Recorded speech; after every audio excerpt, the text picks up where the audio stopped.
அநியாயம் பண்ணுறவன், லஞ்ச ஊழல் வாங்குறவன், இவங்களையெல்லாம் கட்சியை விட்டு தூக்காமல் அவங்கள போற்றி பாதுகாக்கிறது எந்த கட்சி? திமுகவா அதிமுகவா? உங்களுடைய எண்ணங்களை கமெண்ட் பண்ணுங்கள்.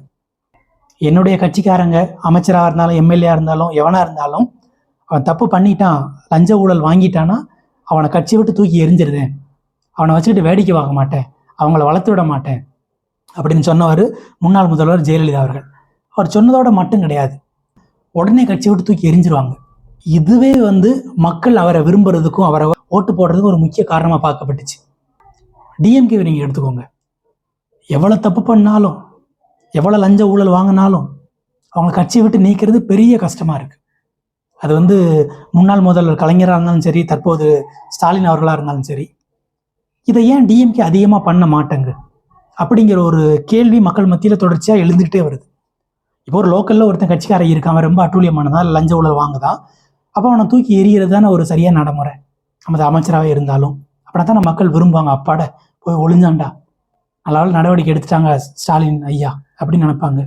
ஆனால் அவங்கள தூக்கி எறியாமல் தியாகம் செஞ்ச தியாகி, இவர் தான் அந்த நாட்டுக்கே பெரிய தியாகி அப்படின்னு அவனை தியாகின்னு சொன்னால், பாட்டிலுக்கு 10 ரூபா வாங்கினவங்களாம் தியாகியா?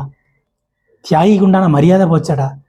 மக்களுக்காக செக்கெழுத்து கல் உடைச்சி ஜெயிலே உயிர் விட்ட வஉசி எல்லாம் கடைசி வரை கல்யாணமே பண்ணிக்கிடாம அந்த நாட்டுக்காக வேண்டி மக்களுக்காக வேண்டி வாழ்ந்த முத்துராமலிங்கத்தேவர், காமராஜர்லாம் தேசிய கொடியை கையில் பிடிச்சிக்கிட்டு ஆங்கிலேயர்கள்ட்ட அடி வாங்கி ரத்தம் சிந்த சிந்த உயிரை விட்டான கொடிகாத்த குமரன், அவங்கெல்லாம் என்ன கொடுமை. எல்லாத்தையும் மக்கள் பார்த்துக்கிட்டே இருக்காங்க. Everything closely watched by people. அதனால் தயவு செய்து எந்த அரசு அலுவலரோ கட்சிக்காரங்களோ அமைச்சரோ எம்எல்ஏ யார் தவறு செஞ்சாலும் தூக்கி எறியறதுக்கு தயவு செய்து தயங்க வேண்டாம், அது எந்த கட்சியாக இருந்தாலும் அப்படிங்கிறத மட்டும் ஒட்டுமொத்த மக்களுடைய வேண்டுகோள். Honourable chief minister of Tamil Nadu kindly consider. அந்த மாதிரி நீங்கள் அவங்கள தூக்கி எரியலை, அவங்கள நீங்கள் வளர்த்து விட்டீங்கன்னா they are internal sabotage, they are internal threat for DMK government.